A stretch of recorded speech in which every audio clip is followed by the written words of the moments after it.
Lesson 29, negative exponents. Negative exponents sounds really complex. It's all you have to. There's just one simple thing to do. If I have x to a -1, a negative exponent just means that you cross the fraction line. That's strange. I know, but you'll get used to it. Negative exponent means you cross the fraction line. Fraction line. Good thing I didn't run out. I don't dot the ends. Dot the there we go. So x to the -1 power. All that means is I need to take x to the first power and put it on the bottom or on the other side of the. Okay. Let's say I've got. Let's say I have x to the -2. What would that be? X to... That'd be x to the 2 on the other side of the fraction. So that would just be your answer? Well, if I'm explaining the concept of the negative exponents here. Let's say I've got 2x to the -2 power. What does that equal? 4. No. 1. You don't know what x equals. So you can't give me just a number. There has to be an x in there somewhere. Alright, we have a negative exponent, so we're going to need a fraction line. What stays, what goes? Where does everything go? 2. What does my what does my exponent of -2 apply to? The x or the 2x? Negative The 2x. X. The 2. We've got to vote for each. The 2. The The x. The x.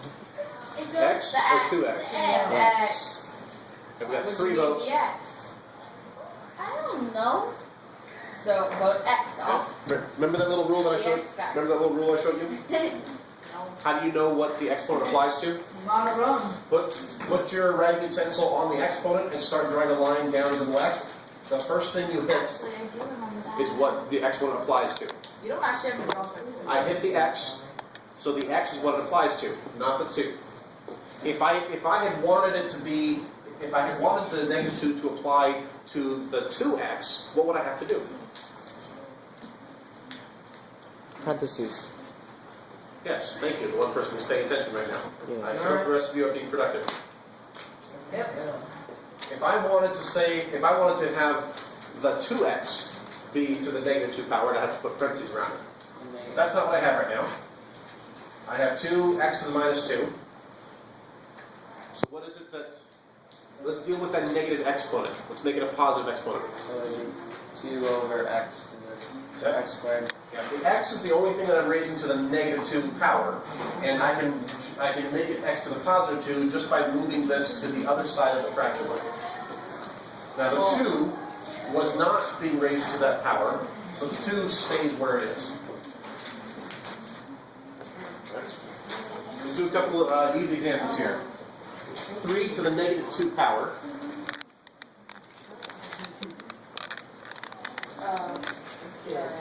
What's my first step here? Tyler? What's my first step here? 3 to the -2 power. And a fraction. Put negative. Okay. Put it. Make a fraction. Yeah. What do I put where? That's the You put -2 on the bottom. No, 3, 2, and then 1. 1 over 3 over 2. 3 Like that. It sounded like you said 3, but 2 and then... okay. Yeah. Alright, following the pattern, a negative exponent, you can make it, you can change the sign of the exponent, make a negative exponent positive by moving it to the other side of the fraction line. You can't just leave nothing here, I gotta put a 1 there just to hold the place. And now we're back to familiar territory. 1 over, what's 3 squared? 9. 9, there we go. So that's the idea behind the negative exponent. Let's do this here. Let's say we have 1 over 3 to the -3 power. What's my first step, bro? What? What's my first step? Oh, you have to You shut the door, please. You have to do 3, you have to multiply the 3 to the -3rd power. is negative 27. What? What? What? What? Why did you say? What does, this is why I want you to pay attention when I'm teaching the new stuff, not just tuning me out and getting started on homework. What does a negative exponent mean? Cross fraction line. Yes. So here's my fraction line. I've got 3 to the negative 3 power on the bottom. If I move this to the top side, I change the sign of the exponent. Okay. Okay. And then you pull one. And now there's nothing down here, it's just a 1, which I don't actually have to write that. Now I do 3 cubed, which is 27. positive 27. Okay? A negative in the exponent does not change the sign up here. A negative in the exponent tells you where to put it on the fraction line.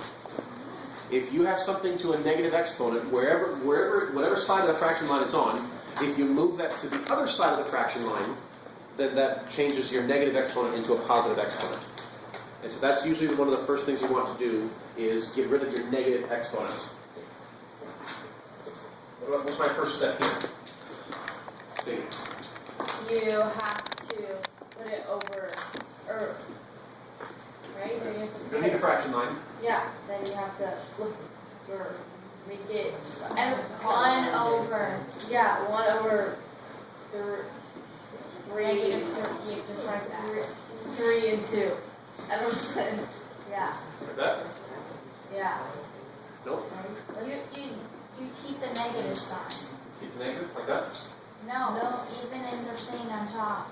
Even in the thing on... Even The in the... The exponent. No, the whole point of moving this to the bottom was to change this negative into a positive. Oh, so it's like that. Like this? No. Because then you have Closer. to. I know this. Did I do anything with these parentheses? No. No. Yeah. No. I didn't do anything with them. Those parentheses are still there. Yeah. So it's you do a negative 3 and a negative 3. Because it's the entire parentheses that I'm raising to the negative 2 power. So I need to take the entire parentheses, put it on the bottom, then I can change my negative 2 power to a positive 2 power. And then you do a negative 3 times negative 3. And now I'm squaring negative 3. Please stop messing around. So, So 1 over 9. Okay. This is going to be, you're just starting out on this stuff. I expect there's going to be a few mistakes, but this is very, very fundamental stuff that you're going to use for the next at least 2 or 3 years of math. So you've got to make sure you get the hang of this now. All right.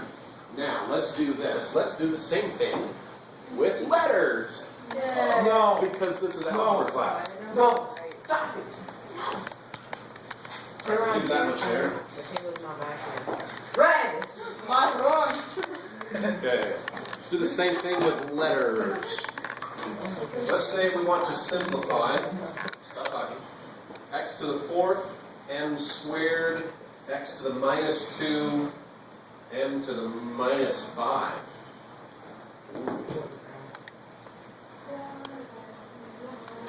Let's do this. We've got some. Do we have some negative exponents? Yes. Yes. So that means we're going to be moving something across the fraction line. Let's go ahead and put a fraction line there. We know that we're going to need it. I agree. This x to the 4th, is that going anywhere? Yeah. No. Yes, no, You have to add that x to the other X, Y, x. Z, P, Q, CSI, Don't. FBI. Miami. Alright. What am I doing with this x to the 4th? You have to add it to the other x. That's true. We'll do it that way in just a second, but this one's got a negative 2. Yeah, and why are there 2 x's? How do you...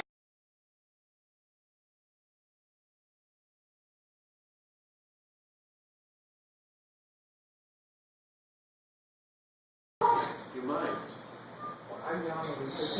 Can you please separate? Yes, scoot over. Ooh, I can go up there. Like a couple of feet. You can Go do on. right there. Okay, that's good. Thank you.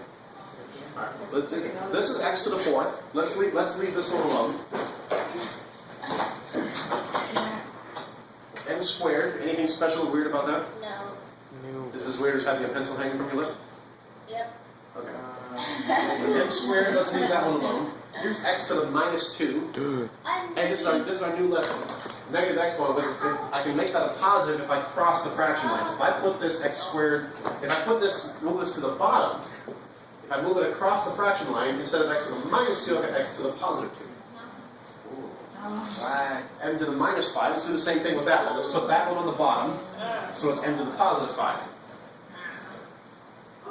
So now we've used our new scale from today. Now what can you do with this? You gotta add the x. So it'd be I know. x to Okay, hold on. Okay, not everybody wants. All right. Me. Go ahead, say it. Thank you for raising your hand. How would you Jacob. know? Not to I add, told you to but move like over so you wouldn't talk to him, not so you would talk louder. Yes, say it. How would you know if you should add them or do that? You always subtract them. Well, I'm showing you this that what you already know how to do this, right? Yeah. Yeah. Okay, so what do you do? What do you do with this? Well, why can't we just, because it's already X been. negative I'll show you that in just a second. Calm down. 2 and negative 3. It's gonna be in a fraction in All right, here. order. Okay, we'll do it in a long way. All right, x to the 4th means x times x times x times x. Yeah.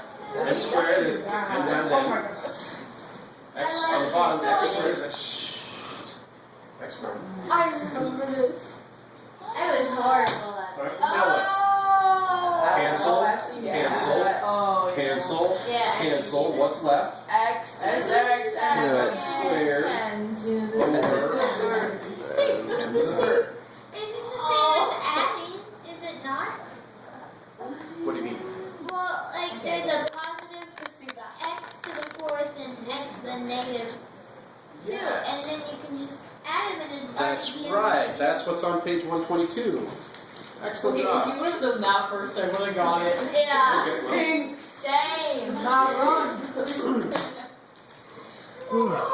so another new concept for today from lesson 29 is this is called the product rule for exponents. Product rule for exponents. And the idea, the way the book has it in the box is if we have x to some power, call it m, and then we multiply that by x to some other power, call it n, we can write that as x to, we can add those exponents together. So coming back to this one, how else could I have done this one? I could do x to the, I got x and x here. I could do, I can add my exponents. 4 plus negative 2. Right? A little less confusing, isn't it? Alright, I've got x to the 4th. Nice. I've got x to the 4th times x to the minus 2. I can add those exponents together and get 2. hey, thank you. I have m squared times m to the minus 5. I can add those exponents together and do m to the 3. negative 3. Get with it. And usually we like to leave, so I could leave it here. And the book left it there. Alright, so I guess we can leave it there. Yay. But based on what we know about negative exponents, I also could have written this as leaving the x squared on top, and since m is to the negative 3, I could put this, I could put m to the positive 3 on the bottom. These two are equal to each other, or equivalent to each other. Okay. And that pretty much covers the concept. I think we're done.